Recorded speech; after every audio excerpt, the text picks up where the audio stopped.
Hello friends, मैं Rishi Jha Bihar physical and sports portal पे आप सभी का स्वागत करता हूं। आज का क्लास बहुत ही महत्वपूर्ण होने वाला है क्योंकि आप सबको पता है, आप सभी जो अभी क्लास में आप वीडियो देख रहे होंगे, हम जानते हैं कि आप सभी एक फिजिकल एजुकेशन के स्टूडेंट होंगे या आपको पता है शारीरिक शिक्षा से जो जुड़े हुए छात्र हैं या टीचर हैं।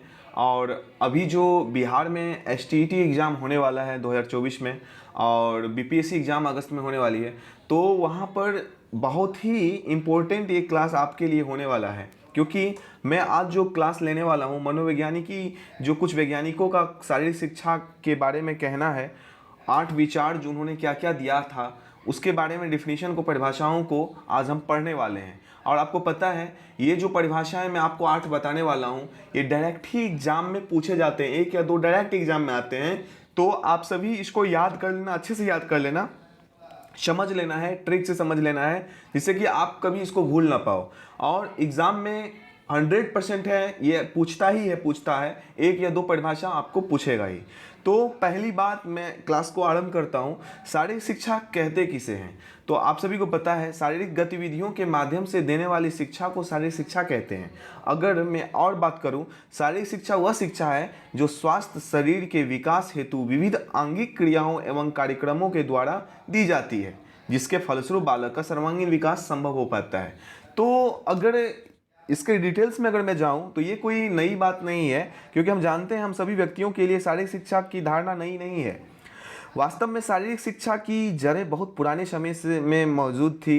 यद्यपि पुराने समय में इसकी प्रयोग विभिन्न रूपों में किया जाता था, अलग अलग व्यक्तियों के लिए इसका अर्थ भिन्न भिन्न था। वास्तव में शारीरिक शिक्षा शब्द कठिन और विस्तृत आधार वाला है, इसमें कई विचारधाराएं शामिल है। आरंभ में शारीरिक शिक्षा शब्द का प्रयोग शारीरिक क्रियाओं के लिए किया जाता था क्योंकि शारीरिक शिक्षा लोगों के जीवित रहने के लिए आवश्यक थी।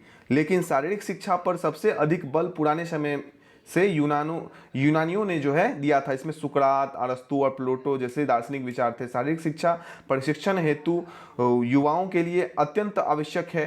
तो यहाँ पर कुछ डिफिनीशन है जिसको हम लोग समझेंगे और बहुत ही महत्वपूर्ण डिफिनीशन है ना। जैसे कि पहला जो डिफिनीशन आपके स्क्रीन पे दिख रहा होगा, एच.सी. बक के विचार अनुसार अगर मैं बात करूं तो शारीरिक शिक्षा के सामान्य कार्यक्रमों का एक भाग है। शारीरिक शिक्षा शिक्षा के सामान्य कार्यक्रमों का एक भाग है जिसका संबंध शारीरिक क्रियाकलापों द्वारा बच्चों की वृद्धि, विकास तथा शिक्षा में से है। यह शारीरिक क्रियाकलापों द्वारा बच्चे की संपूर्ण शिक्षा है। शारीरिक शिक्षा क्रियाएं साधन है तथा उनका चुनाव एवं प्रयोग इस प्रकार किया जाता है कि उनका प्रभाव बच्चों के जीवन के प्रत्येक पहलू शारीरिक, मानसिक, संवेदनात्मक एवं नैतिक पक्ष पर पड़े। तो एच.सी. बक्स के विचार के अनुसार शारीरिक शिक्षा शिक्षा सामान्य कार्यक्रमों का एक भाग है, शिक्षा का ही एक सामान्य कार्यक्रमों का भाग है। क्योंकि आप सभी को पता है हम जो स्कूल में जाते हैं तो हम लोगों को बचपन से ही खेलना कूदना, स्पोर्ट्स, फिजिकल एजुकेशन के एक टीचर होते हैं, वहाँ पे हर एक प्रकार के जो एक्टिविटी करा करके, प्रैक्टिकली करा करके जो है दिखाया जाता है। तो शारीरिक शिक्षा शिक्षा के सामान्य कार्यक्रमों का एक भाग है जिसका संबंध शारीरिक क्रियाकलापों द्वारा बच्चों की वृद्धि, विकास तथा शिक्षा से है। यह शारीरिक क्रियाकलापों द्वारा बच्चे की संपूर्ण शिक्षा है। शारीरिक क्रियाएं साधन है तथा उनकी चुनाव एवं प्रयोग इस प्रकार किया जाता है कि उनका प्रभाव बच्चे के जीवन के प्रत्येक पहलू शारीरिक, मानसिक, संवेगात्मक एवं नैतिक पक्ष पर पड़े। ये किसका विचार था? ये एच.सी. बक के विचार के अनुसार ये परिभाषा है। तो नेक्स्ट परिभाषा की अगर मैं बात करूं, ये बहुत ही इंपॉर्टेंट परिभाषा है। तो चार्ल्स ए बूचर के अनुसार मैं अगर बात करूं तो चार्ल्स बूचर ने क्या कहा था? शारीरिक शिक्षा पद्धति का एक अभिन्न अंग है जिसका उद्देश्य नागरिकों को शारीरिक, मानसिक, भावनात्मक तथा सामाजिक रूप से शारीरिक गतिविधियों के माध्यम से गतिविधियां उनके परिणामों को दृष्टिगत चुनी गई सक्षम बनाना है। तो चार्ल्स ए बूचर के अनुसार ये बहुत ही महत्वपूर्ण है, बहुत बार एग्जाम में पूछा भी गया है। शारीरिक शिक्षा शिक्षा पद्धति का एक अभिन्न अंग है जिसका उद्देश्य नागरिकों को शारीरिक, मानसिक, भावनात्मक तथा सामाजिक रूप से भावनात्मक मतलब इमोशनली तथा सामाजिक रूप से शारीरिक गतिविधियों के माध्यम से जो गतिविधियां उनके परिणामों को दृष्टिगत चुनी गई हो सक्षम बनाना है। तो ये किसने कहा था? ये कथन चार्ल्स ए बूचर के अनुसार कहा गया था। अब है ओवरट्यूफर के अनुसार अगर मैं बात करूं तो शारीरिक शिक्षा जो है, इनके जो विचार थे, इनका जो कहना था ये क्या था? इनके विचार अनुसार अगर मैं देखूं तो शारीरिक शिक्षा उन अनुभवों का सामूहिक प्रभाव है जो शारीरिक क्रियाओं द्वारा व्यक्ति को प्राप्त होता है। तो ओवरट्यूफर के अनुसार अगर मैं बात करूं, शारीरिक शिक्षा उन अनुभवों का सामूहिक प्रभाव है जो शारीरिक क्रियाओं द्वारा व्यक्ति को प्राप्त होते हैं। बहुत ही आसान है, ये आप आराम से इसको याद कर लेंगे। और आपको पता है ये जो STET एग्जाम होने वाला है 2024 में, यहाँ पे जो है आपको 1-2 क्वेश्चन यहाँ को देखने को ही मिलेगा। BPSC का एग्जाम होगा, फिजिकल एजुकेशन के जो भी टीचर हैं उन सभी को मैं कहता हूँ कि ये 8 डिफिनेशन में जो अभी बताने वाला हूँ आप याद कर लो, और बहुत ही आसान है ना। ओवरट्यूफर के अनुसार ध्यान में रखना है, ओवरट्यूफर के अनुसार शारीरिक शिक्षा उन अनुभवों का सामूहिक प्रभाव है जो शारीरिक क्रियाओं द्वारा व्यक्ति को प्राप्त होता है। नेक्स्ट परिभाषा की अगर मैं बात करूं तो कैसिडी के अनुसार अगर मैं बात करूं, है ना, शारीरिक क्रियाओं पर केंद्रित अनुभवों द्वारा जो परिवर्तन मानव में आता है वे शारीरिक शिक्षा है। ये किसने कहा था? कैसिडी के अनुसार। तो कैसिडी के अनुसार क्या है शारीरिक शिक्षा का? तो परिभाषा अगर मैं देखो, विचार देखें तो शारीरिक शिक्षा क्रियाओं पर केंद्रित अनुभवों, शारीरिक क्रियाओं पर केंद्रित अनुभवों द्वारा जो परिवर्तन मानव में आते हैं वे शारीरिक शिक्षा हैं। बहुत ही आसान है। कैसिडी के अनुसार शारीरिक क्रियाओं पर केंद्रित अनुभवों द्वारा जो परिवर्तन मानव में आते हैं वे शारीरिक शिक्षा हैं। ये किसने कहा था? कैसिडी ने कहा था। अब मैं बात करूं नेक्स्ट नंबर, जेवी नैश के अनुसार अगर मैं बात करूं तो जेवी नैश ने कहा था शारीरिक शिक्षा के बड़े क्षेत्र का, शारीरिक शिक्षा के बड़े क्षेत्र का वह अंग है जो मांसपेशियों से होने वाली बड़ी क्रियाओं तथा उनसे संबंधित प्रतिक्रियाओं से संबंध रखता है। तो जेवी नैश के अनुसार क्या है?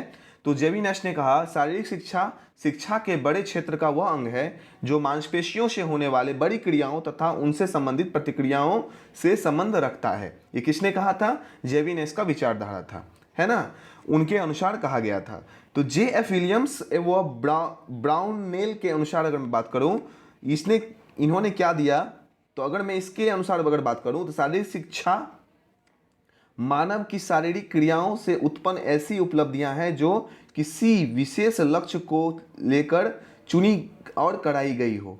तो JF विलियम्स व ब्राउनेल के अनुसार अगर मैं बात करूं, शारीरिक शिक्षा मानव की शारीरिक क्रियाओं से उत्पन्न ऐसी उपलब्धियां हैं जो किसी विशेष क्षेत्र मतलब विशेष लक्ष्य को लेकर चुनी और कराई गई हो। ये किसके अनुसार है? JF विलियम्स व ब्राउनेल के अनुसार है। तो बहुत ही आसान सारी परिभाषाएं हैं, आप इसको बार बार प्रैक्टिस करते रहोगे तो ध्यान में रहेगी और ये एग्जाम में पूछे ही जाते हैं, है ना। अगर मैं लास्ट 2 की बात करूं तो 7वां नंबर जो परिभाषा है सीसी कोवेल के अनुसार, तो सीसी कोवेल के अनुसार अगर मैं बात करूं शारीरिक शिक्षा, यहाँ पे ध्यान दें, शारीरिक शिक्षा व्यक्ति विशेष के सामाजिक व्यवहार में परिवर्तन है जो मांसपेशियों तथा उनसे संबंधित बड़ी गतिविधियों की प्रेरणा से उपजता है। तो सीसी कोवेल के अनुसार अगर मैं बात करूं तो शारीरिक शिक्षा व्यक्ति विशेष के सामाजिक व्यवहार में परिवर्तन है जो मांसपेशियों तथा उनसे संबंधित बड़ी गतिविधियों की प्रेरणा से उपजता है। तो शारीरिक शिक्षा व्यक्ति विशेष के सामाजिक व्यवहार में परिवर्तन है जो मांसपेशियों तथा उनसे संबंधित बड़ी गतिविधियों की प्रेरणा से उपजता है। किसने कहा? तो सीसी कोवेल ने कहा। इसको याद रखेंगे। और लास्ट नंबर जो है ये भी बहुत ही महत्वपूर्ण है। CL ब्राउनेल के अनुसार अगर मैं बात करूं, CL ब्राउनेल के अनुसार शारीरिक शिक्षा उन परिपूर्ण एवं संतुलन अनुभवों का जोड़ है जो व्यक्ति को बहुपेशीय प्रक्रियाओं में भाग लेने से प्राप्त होते हैं एवं उनकी अभिवृद्धि और विकास को चरम सीमा तक बढ़ाते हैं। तो CL ब्राउनेल के अनुसार शारीरिक शिक्षा उन परिपूर्ण एवं संतुलन अनुभवों का जोड़ है जो व्यक्ति को बहुपेशीय प्रक्रियाओं में भाग लेने से प्राप्त होती है एवं उसकी अभिवृद्धि और विकास को चरम सीमा तक बढ़ाती है। तो ये 8 कुल जो है परिभाषाएं थे, जो कि मनोवैज्ञानिकों के द्वारा दिया गया था। बहुत ही महत्वपूर्ण परिभाषाएं थे। इसको आप अच्छे से बार बार रिपीट कर करके जो है नोट जो है कॉपी पेन में अच्छे से नोट करके आप अगर याद कर लेते हो तो एग्ज़ाम में एक दो जो है परिभाषा आपको पूछे जाएगा ही, और वहाँ पे आप आसानी से अगर आपको याद है तो वहाँ पे आप टिक कर लोगे। बार बार पढ़ते रहोगे, याद करने की जरूरत नहीं है। समझ के एक बार देख लोगे, 2 बार 3 बार देख लोगे तो हो जाएगा। तो नेक्स्ट क्लास में और बहुत सारी जो है शारीरिक शिक्षा की अवधारणा, लक्ष्य व उद्देश्य के बारे में हम लोग जानेंगे। स्वतंत्रता के बाद भारत में शारीरिक शिक्षा का विकास कैसे हो, इसको जानेंगे, है ना। तो शारीरिक शिक्षा में बदलती प्रवृत्ति और career, changing trends and careers in physical education, जो हम लोग अभी पढ़ रहे हैं, जो कि क्लास 11th का जो है NCERT का पहला अध्याय है, जिसको हम अच्छे से डिटेल्स में, जो भी बिहार STET और BPSC एग्जाम में आपको क्वेश्चन आने की संभावनाएं हैं, हम सारे क्वेश्चन को जो है यहाँ पर एक्सप्लेन करेंगे और अच्छे से डिटेल्स में आपको बताएंगे। तो अगर आपने Bihar physical and sports portal को सब्सक्राइब नहीं किया है तो आप प्लीज़ करें। कमेंट्स में ज़रूर आप लिखें, जिससे कि हमें एक मोटिवेशन मिलेगा और भी इस तरह के वीडियो आपको हम लाते रहेंगे। और ये चैनल जो है आपके बिहार STET और BPSC एग्ज़ाम के लिए बहुत ही हेल्पफुल होने वाला है। तो चलिए फिर नेक्स्ट वीडियो में हम मिलते हैं। तब तक के लिए धन्यवाद। आपका दिन शुभ हो।